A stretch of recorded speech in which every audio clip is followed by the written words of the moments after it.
આજે તેમના પદગ્રહણ સમારોહમાં આપણે એકત્રિત થયા છે એવા ઈશ્વરભાઈ ચીખલિયા મોરબી જિલ્લા પ્રમુખ અને આપણા પ્રદેશ અધ્યક્ષ એવા શક્તિસિંહજી ગોહિલ કિસાન કોંગ્રેસ અને એમની ટીમ પણ સ્વાગત માટે પ્રમુખશ્રીના વધારી ચૂકી છે।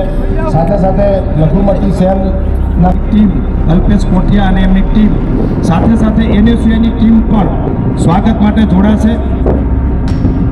મારી વિનંતી છે કે આગેવાન શ્રીઓ લઘુમતી સેલના પ્રમુખ અને એમની ટીમ શહેર અને તાલુકાની આ 4 મિત્રો સ્વાગત કરશે।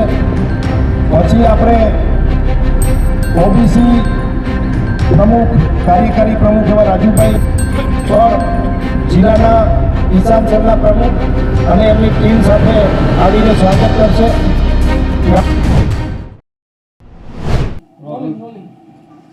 મને ખૂબ આનંદ છે કે આજે મોરબી ખાતે જિલ્લા કોંગ્રેસ સમિતિ આયોજિત સંમેલન હતું। ખૂબ વિશાળ સંખ્યામાં પ્રેમ ભાવ અને લાગણી સાથે જે જનસમર્થન હતું તે પ્રશંસનીય છે। ખૂબ મારા તરફથી શુભકામનાઓ। કોંગ્રેસ પક્ષના કાર્યકર્તાઓ અડીખમ અને મજબૂતીથી પક્ષની વિચારધારા સાથે છે।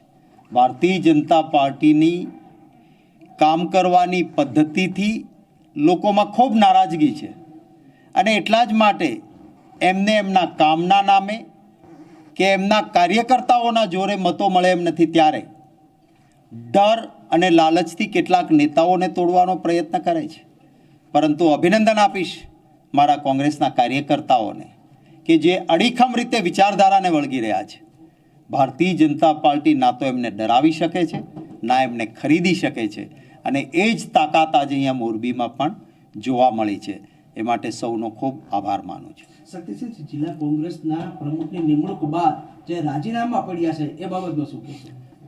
પરિવર્તન એ સંસારનો નિયમ છે। આજે હું પ્રદેશ પ્રમુખ છું તો હું કાંઈ આજીવન પ્રદેશ પ્રમુખ ના રહું। પરિવર્તનને સ્વીકારીને પક્ષની વિચારધારા સાથે કામ કરનારા અનેક લોકો હોય છે। ક્યારેક જેમને ખૂબ મળ્યું હોય અને એમની કેટલીક મજબૂરીઓ પણ હોય, અથવા ભારતીય જનતા પાર્ટીના અનેક લાલચને કાવા દાવામાં કેટલાક સારા નેતાઓને પણ મને અંગત રીતે કહેતા હોય છે, એમના હું નામ ના આપું, કે એમને કેવી મજબૂરીથી જવું પડ્યું હોય છે અને કોંગ્રેસમાં હીરો હોય છે, સારા વ્યક્તિઓ હોય છે, ભાજપમાં ગયા પછી ઝીરો થાય છે, એવા અનેક દાખલાઓ જોવા મળશે। અને જે કોઈ મિત્રોને થોડું ઘણું પણ આમ તેમ હોય એમને હજી પણ આ તક છે। હું વિનંતી કરીશ, આવો સાથે મળીને કામ કરીએ। સત્તા પડાવી લેવાનો સંઘર્ષ નથી, સેવાની સાધના છે। ગુજરાતના લોકોના પ્રેમ, આશીર્વાદ અને સમર્થન સાથે સત્તા મળે તો એ લોક કલ્યાણ માટે, સેવાની સાધના માટેનો આ યજ્ઞ છે, એમાં બધા જોડાય એવી આશા પણ રાખીશ। ભારતીય જનતા પાર્ટીના જે પ્રકારના કામ કરવાના રવૈયા છે, એટલે એનો અર્થ એવો થયો કે એમને જેમના પર ભાર મૂક્યો હતો એ લોકો લોક નજરમાં ઉતરી ગયા છે।